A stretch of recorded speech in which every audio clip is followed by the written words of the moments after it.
आखिर कर्ण का क्या गलती था, उसने क्या किया था जिससे परशुराम ने इतना बड़ा श्राप दिया कि कर्ण का मृत्यु का कारण बन गया। आज दोस्तों इसी विषय के बारे में आज हम इस वीडियो में बात करेंगे। तो चलिए दोस्तों वीडियो को शुरू करते हैं। दोस्तों जब भी महाभारत की कथा सुनते हैं तब कर्ण का जिक्र अवश्य आता है। कर्ण वैसे तो पांडवों की मां कुंती और सूर्य देव का पुत्र था, लेकिन उसका पालन पोषण एक सारथी ने किया था। सूत पुत्र होने की वजह से उसे कई बार अपमान सहन करना पड़ा था। इस वजह से वह पांडवों से ईर्ष्या करता था और महाभारत युद्ध में कौरवों का साथ दिया था। दोस्तों कर्ण को बचपन से धनुधर बनने की इच्छा थी, मगर सूत पुत्र होने से कोई भी गुरु उसे शिक्षा नहीं देना चाहता था। कर्ण ने झूठ बोलकर परशुराम से शिक्षा तो ग्रहण कर ली, लेकिन जब उन्हें असलियत का पता चला तो परशुराम ने उसे श्राप दिया। दोस्तों पौराणिक मान्यताओं के अनुसार कर्ण शस्त्र का ज्ञान लेने के लिए परशुराम के पास गए। परशुराम सिर्फ ब्राह्मणों को शस्त्र का शिक्षा देते थे, इसलिए कर्ण ने ब्राह्मण का भेष धारण कर लिया और परशुराम से झूठ कहा कि वह ब्राह्मण पुत्र है। परशुराम ने कर्ण पर विश्वास कर लिया और उसे धनु विद्या का ज्ञान देने लगे। दोस्तों जैसे जैसे समय बीतता गया कर्ण धनु विद्या में पारंगत होता गया। दोस्तों कर्ण कम समय में बहुत सारी शिक्षा हासिल कर ली थी, जिसे देखकर परशुराम भी प्रसन्न हुए और कर्ण उनका प्रिय शिष्य बन गया। दोस्तों एक बार परशुराम और कर्ण जंगल में अभ्यास कर रहे थे। बहुत देर तक अभ्यास करने के बाद थकान मिटाने के लिए दोनों एक पेड़ के नीचे बैठ गए। परशुराम कर्ण की गोद में लेट गए। कुछ ही पलों में उन्हें गहरी नींद आ गई।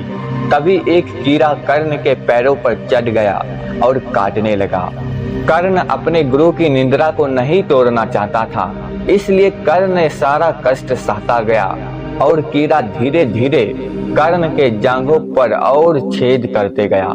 दोस्तों कीड़ा बहुत काटते काटते कर्ण के जांघों से बहुत सारे खून निकलने लगा, जिससे दोस्तों कर्ण के खून का धार बहने लगा और परशुराम जब सोए थे तब वही खून की धार परशुराम की शरीर की ओर बढ़ने लगा। कुछ देर बाद जब परशुराम की नींद खुली तो कर्ण के शरीर पर काटने के निशान देखकर चौंक गए। उन्होंने कर्ण से इसका कारण पूछा। कर्ण ने पूरी बात बता दी। तब परशुराम के मन में शंका हुई। उन्होंने कर्ण से कहा कि तुम ब्राह्मण नहीं हो। ब्राह्मण को एक मच्छर भी काट जाए तो वो आवाज कर लेता है, मगर इतनी सहनशीलता सिर्फ क्षत्रिय में होती है। परशुराम ने कर्ण से उसकी असली पहचान पूछी। उसके बाद दोस्तों कर्ण ने अपनी असलियत के बारे में अपने गुरु को बता दिया। उसने कहा कि मैंने आपसे झूठ कहकर शिक्षा ग्रहण की, मैं सूत पुत्र हूँ, मुझे माफ कर दे। ये सुनकर परशुराम को बहुत क्रोध आया।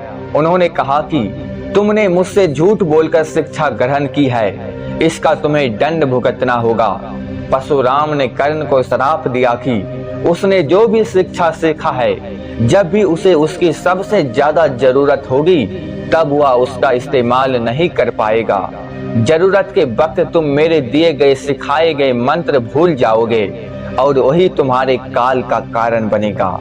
दोस्तों इसके बाद जब महाभारत के युद्ध के दौरान कर्ण ने कौरवों का साथ दिया, युद्ध के 17वें दिन कर्ण के रथ का पहिया जमीन में धंस गया।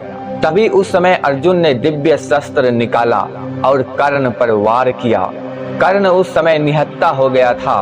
उसके पास दिव्य शस्त्र का काट था, लेकिन परशुराम के श्राप से वह सारी विद्या भूल गया। इस कारण कर्ण की मृत्यु हो गई। दोस्तों परशुराम के श्राप के कारण ही कर्ण को महाभारत के युद्ध में मृत्यु हुआ था। अगर दोस्तों परशुराम का श्राप कर्ण के ऊपर नहीं होता तो इस पूरे ब्रह्मांड में कर्ण को कोई हरा नहीं सकता था।